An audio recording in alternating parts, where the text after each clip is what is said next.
খবর শুনছেন দিনাজপুর সংবাদ চ্যানেল থেকে। আজ জানাবো পশ্চিমবঙ্গ দেশ বিদেশের বাছাই করা গুরুত্বপূর্ণ তাজা সংবাদ। খবরের শুরুতে জানিয়ে দেব সংবাদ শিরোনাম, পরে বিস্তারিত। বারুইপুর কাণ্ডে শুভেন্দুর পদক্ষেপের প্রশংসা অরূপের, বললেন মুখ্যমন্ত্রী ভালো কাজ করছেন। ঐতিহ্য রক্ষার আর্জি নিয়ে বিজেপি রাজ্য সভাপতির সঙ্গে বৈঠক করতে চান নাট্যকার চন্দন সেন। গ্যালন গ্যালন মামলা হচ্ছে, ডিম কাণ্ডে মহুয়ার আর্জি ফিরিয়ে বলল হাইকোর্ট, তবে সুজিতের দ্রুত শুনানির আবেদন মঞ্জুর। লাল বিপদ নীল সাদা চুরি, এবার থেকে সরকারি বাসের রং হবে গেরুয়া, ঘোষণা পরিবহন মন্ত্রীর। বারুইপুর কাণ্ডে মিছিলের অনুমতি চেয়ে হাইকোর্টে কালীঘাট তৃণমূল। অযোধ্যায় দাসত্বের প্রতীক নয়, আজ বিশ্বের সর্ববৃহৎ রাম মন্দির দাঁড়িয়ে, প্রতাপগড়ের মুখ্যমন্ত্রী যোগী। বুধবারই হবে অনুমতি দিয়েও মমতাকে বেশ কয়েকটি শর্ত দিল আদালত। এবার ডিম বর্ষণ হলো সিপিএমের ওপরে, একের পর এক এসে পড়ল মীনাক্ষীর বাড়িতে উত্তেজনা শীতলকুচিতে। এত ছেলের সঙ্গে ফোনে চ্যাট করো, ঘুমের মধ্যে প্রেমিকার যা হাল করলেন, শিক্ষকের কীর্তিতে চক্ষু চরকগাছ সকলের। বছরে অন্তত 150টা ছুটি, বাংলায় 7ম বেতন কমিশন চালু হলেই ফিরবে সোনার যুগ, কী কী সুবিধা পাবেন জেনে নিন। বারুইপুর কাণ্ডের জের, দেরি করলেই চাকরি শেষ, পুলিশকে চরম হুঁশিয়ারি দিয়ে নয়া গাইডলাইন নবান্নের। আমার পুরনো কথা মনে পড়েছে, তৃণমূলকে শর্ত সাপেক্ষে মিছিলের অনুমতি কোন ঘটনা মনে করালেন হাইকোর্টের বিচারপতি। একটা কুকুরও ওদের দেখতে আসে না, তীব্র কটাক্ষ দিলীপ ঘোষের। পঞ্চায়েত ভোট নিয়েও বলে দিলেন বড় কথা। রিজেক্টেড ও আন্ডার ইনকোয়ারি আবেদনকারীদের জন্য বড় আপডেট, কবে নাগাদ নগদ মিলবে অন্নপূর্ণা ভাণ্ডারের টাকা। এবার ভাঙছে কংগ্রেস, 100 কোটির খেলায় নতুন রাজনৈতিক দলের জন্ম দেশে। 5 জায়গায় একযোগে ইটির অভিযান, তৃণমূলের ফ্রিজ হওয়া অ্যাকাউন্ট খতিয়ে দেখতেই ফার্স্ট ট্রাভেল এজেন্সির বিরাট কেলেঙ্কারি। দক্ষিণে কিছুটা কমবে ঝড় বৃষ্টির দাপট, যদিও উত্তরবঙ্গে জারি লাল সতর্কতা।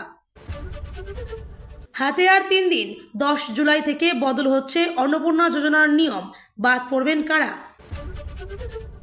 অন্নপূর্ণা যোজনার 3000 টাকা পাচ্ছেন না, কেন বাতিল হলো নাম, খোলসা করলেন মুখ্যমন্ত্রী। কাটমানি তোলাবাজির অভিযোগ, বক্স খাটের ভেতর থেকে তৃণমূল নেত্রীকে তুলে নিয়ে গেল পুলিশ। মুখোমুখি অগ্নিমিত্রা পাল, আজ পুরো সমস্যা সরাসরি জানাতে পারবেন মন্ত্রীকে, এই সুযোগ পাবেন কারা।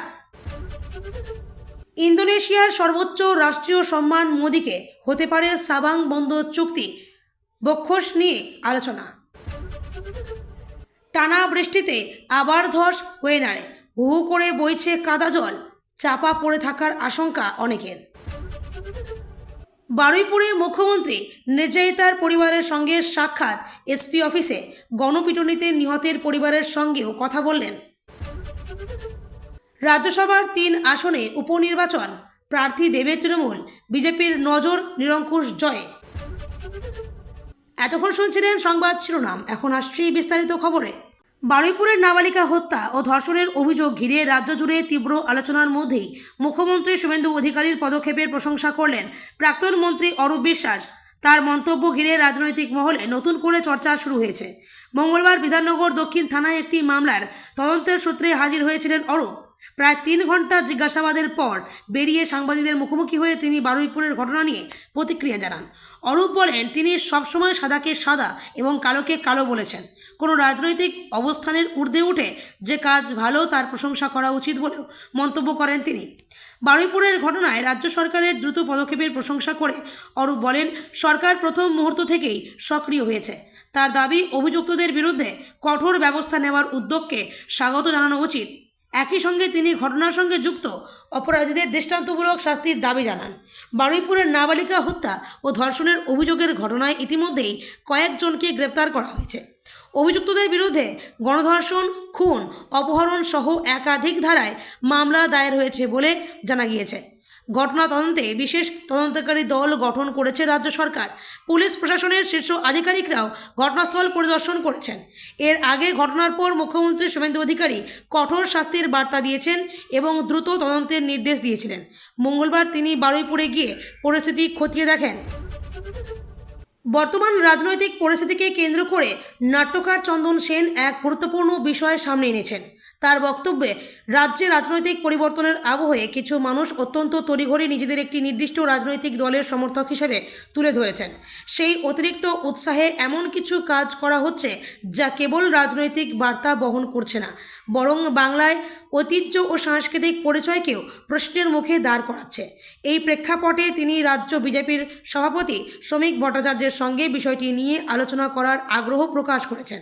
তার মতে রাজনৈতিক মতাদর্শ যাই হোক না কেন, বাংলার সাংস্কৃতিক ঐতিহ্যকে দলীয় প্রতীকে রূপান্তর করা উচিত নয়। বাঙালির সাংস্কৃতিক স্মৃতি কলকাতার সাংস্কৃতিক পরিচয়ের সঙ্গে ওতপ্রোতভাবে জড়িয়ে রয়েছে Academy of Fine Arts, Rabindra Sadan, Nandan Shishir মঞ্চসহ একাধিক প্রতিষ্ঠান। এখানে শুধু নাটক, চলচ্চিত্র বা শিল্প চর্চাই হয় না, বহু প্রজন্মের শিল্পী, সাহিত্যিক, নাট্যকার ও সংস্কৃতি প্রেমীর আবেগও জড়িয়ে রয়েছে। চন্দন সেনের বক্তব্য, এই ধরনের প্রতিষ্ঠানগুলির নিজস্ব স্থাপত্য, নান্দনিকতা ও ঐতিহাসিক পরিচয় রয়েছে। সরকার বদলালেই যদি সেই ভবনের রং, প্রতীক কিংবা পরিবেশ দলীয় রাজনৈতিক পরিচয়ের ভিত্তিতে বদলে দেওয়া হয়, তাহলে সেই ঐতিহ্যের মর্যাদা ক্ষুণ্ণ হয়, ইতিহাসের পুনরাবৃত্তি নয়। চন্দন সেনের মতে এই প্রবণতা নতুন নয়। অতীতেও বিভিন্ন সময়ে রাজনৈতিক ক্ষমতার পরিবর্তনের সঙ্গে সরকারি প্রতিষ্ঠানগুলিতে দলীয় প্রভাবের ছাপ দেখা গিয়েছে।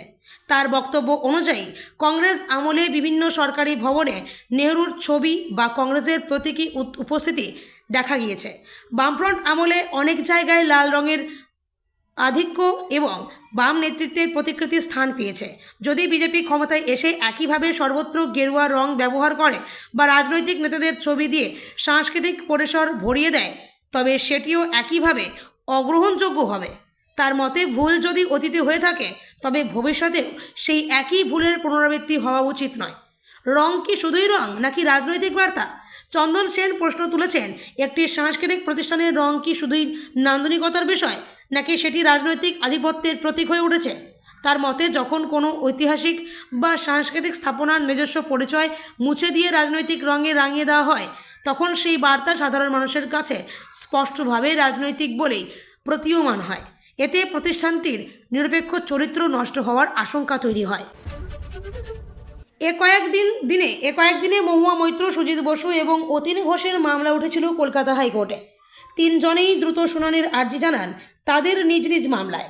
মহুয়ার আর্জি খারিজ হয়ে গিয়েছে।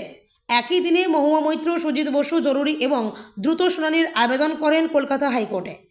একই দিনে সাংসদ মহুয়া মৈত্র, প্রাক্তন মন্ত্রী সুজিত বসু এবং প্রাক্তন ডেপুটি মেয়র অতীন ঘোষ জরুরি ভিত্তিতে এবং দ্রুত তাদের নিজ নিজ মামলার শুনানির আবেদন করেছিলেন।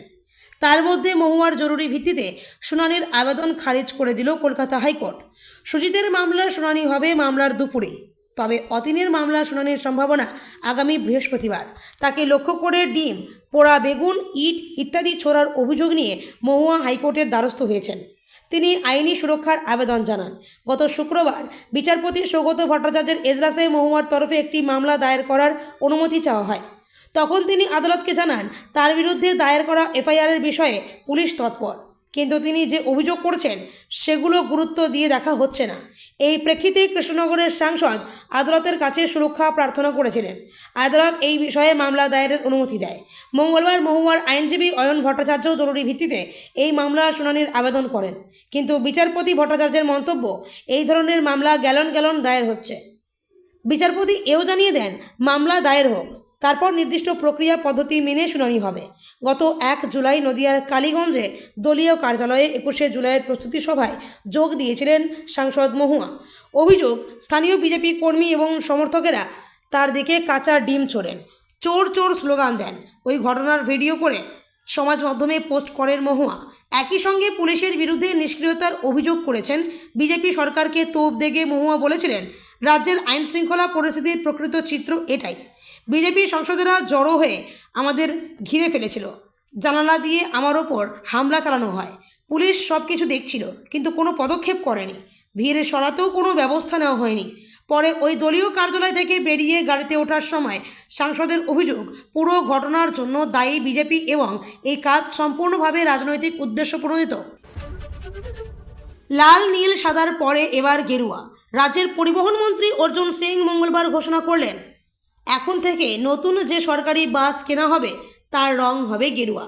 পরিবর্তন দুই সরকারের পছন্দের রং নিয়েও কটাক্ষ করতে ছাড়েননি তিনি। মন্ত্রীর ব্যাখ্যা, দেশের কথা ভেবেই ত্যাগের রং গেরুয়াকে বেছে নেওয়া হবে। বাম আমলে রাজ্যে সরকারি বাসের গায়ে ছিল লাল রং, পরে তৃণমূল সরকারের আমলে সেই রং বদলে গিয়ে নীল সাদা। ইতিমধ্যে বেশ কিছু বাসের গায়ে গেরুয়া রং করা হয়েছে। গত সপ্তাহে সোনারপুর থেকে ইকো স্পেসগামী এসি 58 বাসগুলিতেও গেরুয়া রং দেখা গিয়েছে। পশ্চিমবঙ্গ পরিবহন নিগমের একটি সূত্র আগে জানিয়েছিল, বাসের রং পরিবর্তন নিয়ে এখনও সরকারিভাবে কোনো নতুন নীতি গ্রহণ করা হয়নি। কিন্তু মঙ্গলবার সেই জল্পনার অবসান ঘটিয়ে সরাসরি ঘোষণা করলেন পরিবহন মন্ত্রী স্বয়ং। মন্ত্রী অর্জুন সিং বলেন, লাল রং বিপদের প্রতীক, নীল সাদা চুরির প্রতীক, গেরুয়া ত্যাগের প্রতীক। আমরা রাষ্ট্রবাদী, তাই দেশের কথা ভেবে ত্যাগের প্রতীক গেরুয়া রংকেই বেছে নেওয়া হয়েছে। তিনি আরও এক ধাপ এগিয়ে বলেন, এখন অ্যাপেল কোম্পানিও গেরুয়া রঙের মোবাইল বিক্রি করছে, বুঝতে পারছেন? পাশাপাশি বিজেপির স্লোগানের কথাও মনে করিয়ে দেন মন্ত্রী। তার কথায়, রামরাজ ফির আয়েগা, গেরুয়াধারী আয়েঙ্গে। তবে সরকারি বাসের রং বদল নিয়ে মিশ্র প্রতিক্রিয়া নিত্যযাত্রীদের মধ্যে।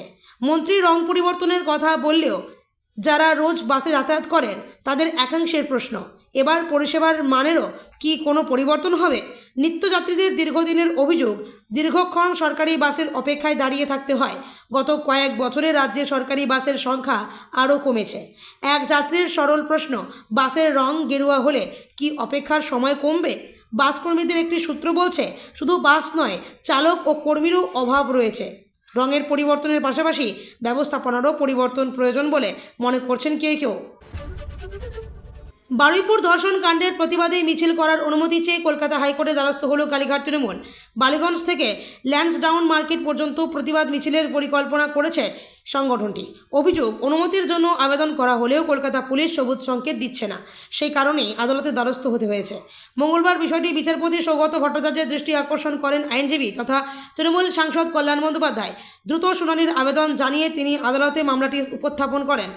বিচারপতি সৌগত ভট্টাচার্য মামলা দায়েরের অনুমতি দেন, পাশাপাশি জানান মঙ্গলবার দুপুর 2টায় বিষয়টির শুনানি হবে। ফলে আদালতের নির্দেশের দিকেই এখন নজর রাজনৈতিক মহলের। বারুইপুর ধর্ষণ কাণ্ডকে কেন্দ্র করে ইতিমধ্যেই রাজ্য রাজনীতি উত্তপ্ত। বিভিন্ন রাজনৈতিক দল এবং সংগঠন রাস্তায় নেমে প্রতিবাদ কর্মসূচি গ্রহণ করেছে। তারই মধ্যে কালীঘাট তৃণমূলের প্রস্তাবিত মিছিল ঘিরে নতুন করে রাজনৈতিক তাৎপর্য তৈরি হয়েছে। এখন আদালত মিছিলের অনুমতি নিয়ে কী নির্দেশ দেয় এবং প্রশাসনের অবস্থান কী হয় তার ওপরই নির্ভর করবে কর্মসূচির ভবিষ্যৎ। মঙ্গলবার দুপুরের শুনানিকে ঘিরে স্বাভাবিকভাবেই আগ্রহ তৈরি হয়েছে রাজনৈতিক ও প্রশাসনিক মহলে। অযোধ্যার রাম মন্দিরে অর্থ তছরূপের অভিযোগ নিয়ে রাজনৈতিক তরজার আবহে উত্তরপ্রদেশের মুখ্যমন্ত্রী যোগী আদিত্যনাথ মঙ্গলবার কংগ্রেস ও সমাজবাদী পার্টিকে তীব্র আক্রমণ করেন। প্রতাপগড়ে একাধিক উন্নয়নমূলক প্রকল্প, যার মধ্যে একটি অত্যাধুনিক মেডিকেল কলেজও রয়েছে, উদ্বোধন করতে গিয়ে তিনি বলেন, যেখানে তারা দাসত্বের প্রতীক স্বরূপ একটি স্থাপনা দেখতে চেয়েছিলেন, সেখানে আজ ভগবান রামের বিশ্বের সর্ববৃহৎ ও সর্বোচ্চ মন্দির দাঁড়িয়ে রয়েছে। যোগী আদিত্যনাথ কংগ্রেস ও সমাজবাদী পার্টিকে কটাক্ষ করে বলেন, এদের রং বদলের প্রবণতা দেখে গিরগিটিও লজ্জা পাবে। তিনি অভিযোগ করেন, দুই দলই জাতি ও ধর্মের ভিত্তিতে সমাজকে বিভক্ত করে তুষ্টিকরণের রাজনীতি করছে। জনসভায় বক্তব্য রাখতে গিয়ে মুখ্যমন্ত্রী বলেন, কংগ্রেস একসময় ভগবান রাম ও ভগবান কৃষ্ণের অস্তিত্ব নিয়েই প্রশ্ন তুলেছিল। অন্যদিকে সমাজবাদী পার্টির সরকার রাম ভক্তদের ওপর গুলি চালানোর নির্দেশ দিয়েছিল, তাই ধর্মীয় বিশ্বাস নিয়ে মন্তব্য করার কোনো নৈতিক অধিকার তাদের নেই। যোগীর দাবি, এই দলগুলি দীর্ঘদিন ভারতের সনাতন ঐতিহ্যকে বিদ্রূপ করেছে এবং খাটো করার চেষ্টা করেছে। এখন রাজনৈতিক স্বার্থে সেই ধর্মীয় আবেগকেই কাজে লাগাতে চাইছে। তবে জনগণ তাদের উদ্দেশ্য বুঝে গিয়েছে এবং এই কৌশল সফল হবে না বলেও তিনি মন্তব্য করেন। তিনি বলেন যে কংগ্রেস একসময় বলেছিল ভগবান রাম ও ভগবান কৃষ্ণের অস্তিত্বই ছিল না, তারাই আজ অযোধ্যা ও ধর্মীয় বিশ্বাসের কথা বলছে। তারা বাবরি কাঠামোর পক্ষ নিয়েছিল, এখন আবার ধর্মের রাজনীতি করছে এবং গিরগিটির মতো রং বদলাচ্ছে। মুখ্যমন্ত্রী আরও বলেন, যারা একসময় ভগবান রামের অস্তিত্ব অস্বীকার করেছে এবং তার ভক্তদের দমন করেছে, তারাই এখন রাজনৈতিক সুবিধার জন্য ধর্মীয় বিশ্বাসকে সামনে আনছে। 8 জুলাই কলকাতায় কালীঘাট তৃণমূল কংগ্রেসের একটি মিছিলের শর্ত সাপেক্ষে অনুমতি দিল কলকাতা হাইকোর্ট। তবে সাধারণ মানুষের দুর্ভোগ এড়াতে এবং যান চলাচল স্বাভাবিক রাখতে বেশ কিছু কঠোর নিয়ম বেঁধে দেওয়া হয়েছে। নির্দেশিকা অনুযায়ী মিছিলটি বালিগঞ্জ ফাঁড়ি থেকে শুরু হয়ে হাজরা মোড়ে গিয়ে শেষ করতে হয়। দুপুর 2:30 থেকে বিকাল 4:30 পর্যন্ত অর্থাৎ 2 ঘন্টার মধ্যে এই কর্মসূচি সম্পন্ন করার নির্দেশ দেওয়া হয়েছে। এছাড়া মিছিলে 1000 জনের বেশি অংশগ্রহণকারী থাকতে পারবেন না এবং রাস্তার একটি লেন বা ফ্ল্যাক্স অবশ্যই যান চলাচলের জন্য সম্পূর্ণ খোলা রাখতে হবে। তৃণমূলের পক্ষে কল্যাণ বন্দ্যোপাধ্যায় এই রুটটিকে সমর্থন করেন।